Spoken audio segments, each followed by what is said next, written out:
Hello everybody, I'm back again, and we are doing NFL Week 1 predictions. I know I already did record predictions, which will probably not end up by the end of the season because I plan to do this every week, but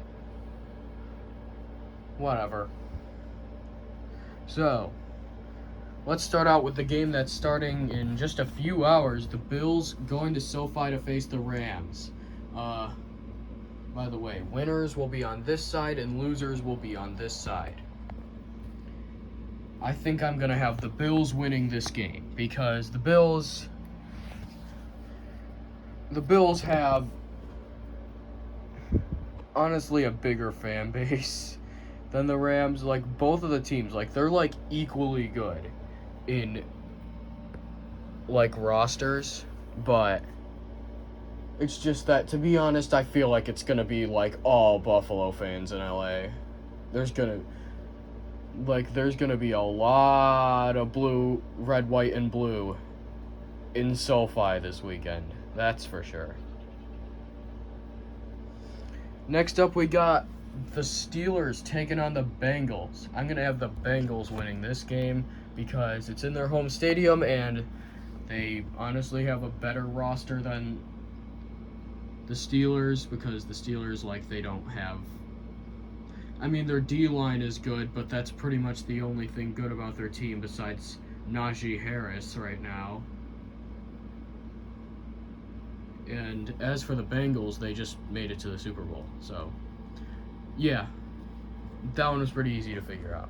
San Francisco against Chicago is the next game. San Francisco will win this game easily, actually. Just pretend I didn't put them on the same side. But yeah, San Francisco will win this game against the Bears. I know it's in Chicago, so they might have home field advantage. But it's just that the Bears are going to be so bad this year. Their roster has no one. In fact, I would not be surprised if they're candidates for the first overall pick. And the 49ers could easily be a playoff team. So, yeah. Next up, we have the battle of the trash teams in the Jaguars versus the Commanders. I'm going to go with Jacksonville here. I know they only won 3 games last year, but they ended off on a high note. And also, Trevor should improve this season. Honestly, the whole team should improve with Doug Peterson. And as for Washington, they don't have too much talent on that team. I mean, they have some people, but that's not really going to help them. Next up, we have a division rivalry. The Patriots taking on the Dolphins. This is a hard one, but I think I'm going to go with New England here. New England and Miami, they pretty much have equal rosters outside of the receiving core. But Mac Jones, I think, is a better QB than Tua. And, I mean, they both have good head coaches. I mean, the Patriots head coach is way better than McDaniel. So, or at least that's in my opinion. Anyway, next game, we have the Eagles taking on the Lions. This is going to definitely be an Eagles dub because the Eagles defense honestly could be one of the best this year. Like, they got new guys like Jordan Davis, James Bradbury, Chauncey Gardner-Johnson. They just traded for him. And they might trade for Jesse Bates, or at least that's what I'm hearing. Anyway, next up we have the Browns versus the Panthers. I'm going to say the Panthers win this game because the Browns have Jacoby and not Deshaun. I mean, both teams have pretty mediocre offenses with great defenses. So, but yeah, I think it's just going to come down to Jacoby being the QB for the Browns. That's going to cost them the win. Next up, we have an NFC South Division rivalry, the Saints versus the Falcons. This one's easy. The Saints take home the dub. The Falcons may very well be, like I said about the Bears, one of the worst teams in the league this year.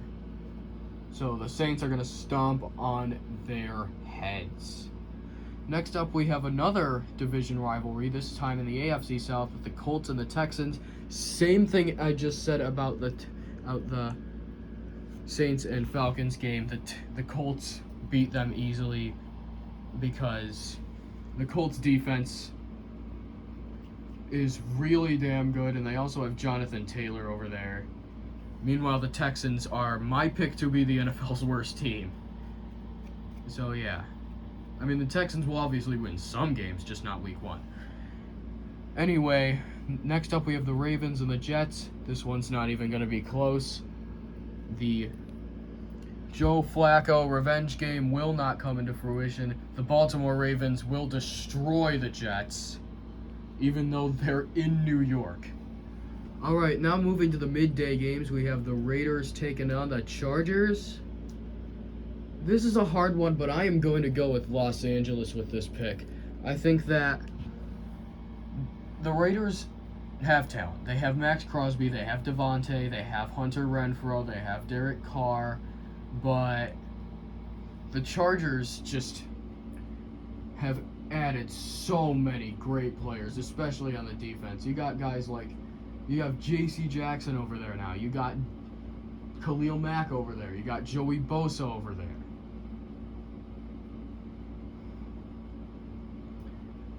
And not to forget that they have Justin Herbert, probably a top 5 QB in the league. Next up, we have the Cardinals and the Chiefs. I'm going to go with the Chiefs on this one. If the Cardinals didn't have... If DeAndre Hopkins didn't get suspended, I'd probably have the Cardinals winning this game, but they do. And the Chiefs just... Andy Reid is probably one of the best QBs, the best head coaches in the league. So, yeah. Next up, we have the Giants versus the Titans. I think this game will be a little bit closer than a lot of people think, but I still have the Titans winning this game. And the Giants, like I said, they won't do terrible, but I don't think they're going to win. Because you have to be afraid of one man, Derrick Henry. Next up, we have one of the biggest rivalries in the NFL. That is the Packers and the Vikings. And this is a tough one, but I'm going to say the Packers barely squeak it out. I think this will probably be the only overtime finish of the weekend. I think that Packers and Vikings will be the only overtime finish of the weekend. You heard it here first. Because the Packers, while they lack receivers, it's still Aaron Rodgers, the 2-time back-to-back MVP. And I know the Vikings defense got better, but the Packers defense honestly isn't terrible. They have Jair Alexander over there, who's a top 5 corner in the league. Next up, we have Sunday night with the Bucs versus the Cowboys. This one is easy. Tampa wins it because even though it's in Dallas, I still think Tampa's going to win because they have Tom Brady, and these two teams played each other last year, and the Bucs still won. I know it was in Tampa last year, but still. And the final game of the week, Broncos Seahawks. I don't even have to say anything. It's just the Seahawks are going to be so freaking awful this year. Like, they honestly, they could probably lose to the Texans. They're that bad. Anyway, that's going to do it for my Week 1 predictions. Here are your winners, and here are your losers. I'll see you in the next one.